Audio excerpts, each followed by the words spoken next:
What's going on, guys? Welcome back to today's video. Thank you for tuning in. Today's video is going to be a little bit different. I did one of these probably a few months back, but I figured why not try it out again, and I'm going to do a video commentary over a back and bicep workout that I did, I want to say it was last week. I can't exactly remember, but I have the footage. I hadn't used it, so I figured I'd switch it up a little bit and take you through my workout. And so it looks like I did 6 movements. So during each movement, I'm just going to chat about it a little bit, talk to you guys through what I'm thinking, what I'm doing, a few tips for the movement maybe. We'll see how it goes.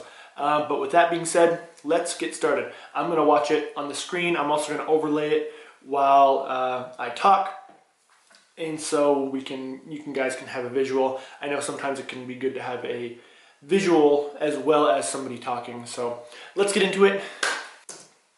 So this first movement, this is actually the warm-up. And so I started off with like 4 sets of 12 with this first movement, which is a close grip, supinated pull down. All right, so obviously supinated, you can get a little bit wider range of motion, whereas it's like a wide grip, you can't have as wide a range of motion.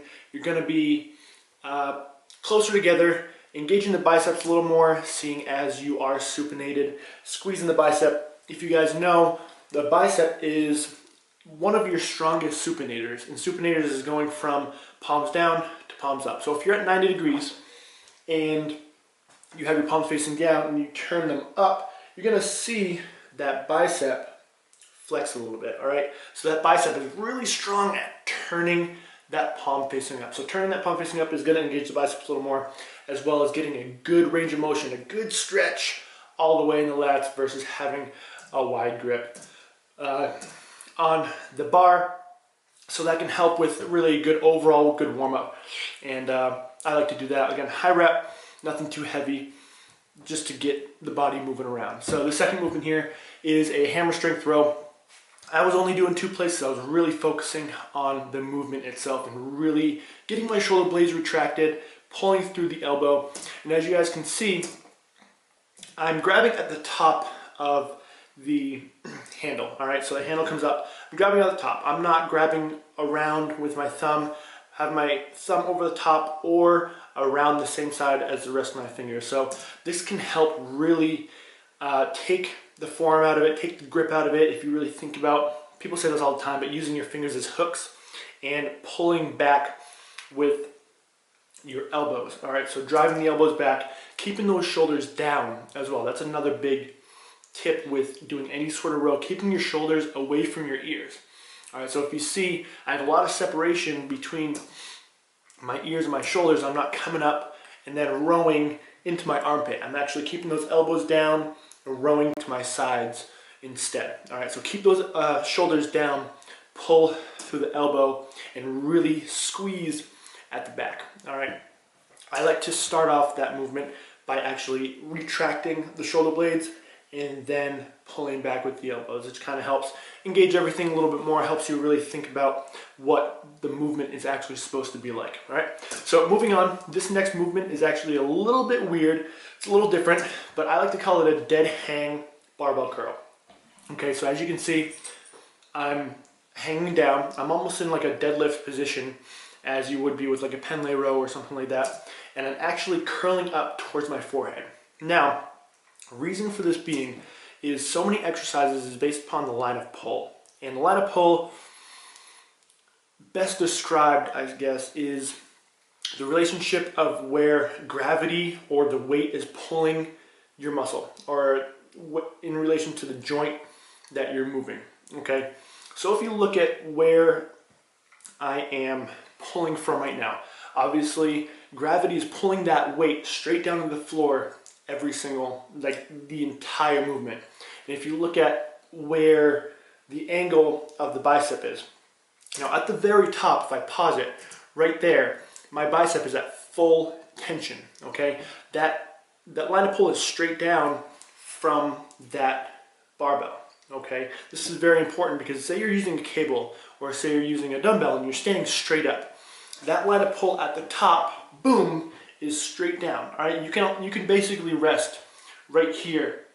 Whereas at the top of this movement right here, when you're bent over and you're at 90 degrees, you can't pull up any more than that. that weight is constantly pulling down on your hand, therefore keeping that bicep under tension. So again, it might look a little weird, but it's a good way to just switch it up and make sure that muscle is under tension throughout the entire movement. So I go down to a dead hang, a full extension, so then I have to re-engage those biceps all the way at the top. So good to mix in. Again, you can't go super heavy, but it's about control and really about maintaining that tension within the bicep and just adding a little variety. So I was really trying to just add a little bit of few new exercises to the routine and seeing how they felt, but I really liked it. So next movement is, as most of you have probably done before, just a single arm landmine row. So I'm putting one hand on my knee just to add some support, take the core out of it a little bit, and really focus on getting that elbow back. I'm doing kind of a mix between a wide and a close. I'm going about 45 degrees away from the body. Not super wide. I don't want to make it fully like rear delt or really super close, making it just lat. I want to get a little bit of both. So if you see, as I pull back, my elbows kind of coming about 45 degrees away from the body, really squeezing and pausing at the top, making sure I feel the contraction. So next movement here is actually a lat pull down with the cable machine. Okay, so as you guys can see, again, with the line of pull as well. So, sorry about that. From here, whereas a normal lat pull down, if you guys can see me, normal lat pull down, you're pulling straight up and straight down. Okay, again, when you're at the very top, that weight is pulling straight up.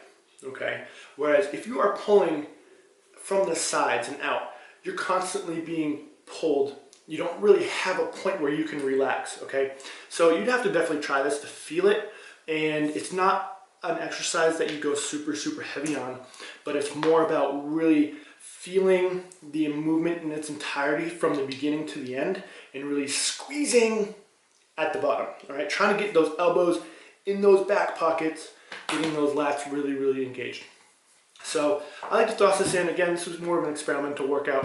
Let's try some new things instead of doing everything that I would normally do. So last movement here is just a high pulley based bicep curl. I'm really tall, as you guys know. I'm like 6'3", so standing parallel or standing up tall in between the cable machine makes it so, again, once again with a line of pull, if I'm standing up tall and that pulley is even with my head, it's coming back and it's pulling me straight out, I guess. That's the best way to describe it. Whereas if I am kneeling down and those pulleys are above me or above my head, then what's happening is going up. No. Stay out. I'm doing something. So what's happening is you're constantly having to come over the top and that pulley's pulling you up instead of straight out. So again, something you definitely have to try to see how it will work for you guys, but I just like to switch it up instead of going from a standing position. Again, my hands are really, really wide. I have a wide wingspan, and so I almost touch each pulley when I'm fully extended as well. So coming down and creating that tension throughout the whole movement really can, for me personally, and for a lot of taller guys, can help enhance the movement a little bit. So those are the exercises, guys. You know, I kept it pretty simple today. I experimented a little bit, but I didn't go too far into, you know, getting a lot of exercises in or a lot of reps or anything like that. It was experimenting, and it was a good workout. I definitely felt it. So I hope you guys enjoyed it. Please give it a thumbs up if you did. I apologize for not getting a video up the last couple days. I failed with the video every day until my birthday. My birthday is next Monday, the 18th. Really excited. I'm actually working the Boston Marathon this weekend for my company that I work for, putting up banners and stuff like that. So I'll be down there all weekend. Hopefully I can backload a couple videos to get them up over the weekend, but we'll have to wait and see. So hope you enjoyed it, guys. Give it a thumbs up if you liked it. Subscribe if you haven't already. And with that being said, I'll catch you guys tomorrow.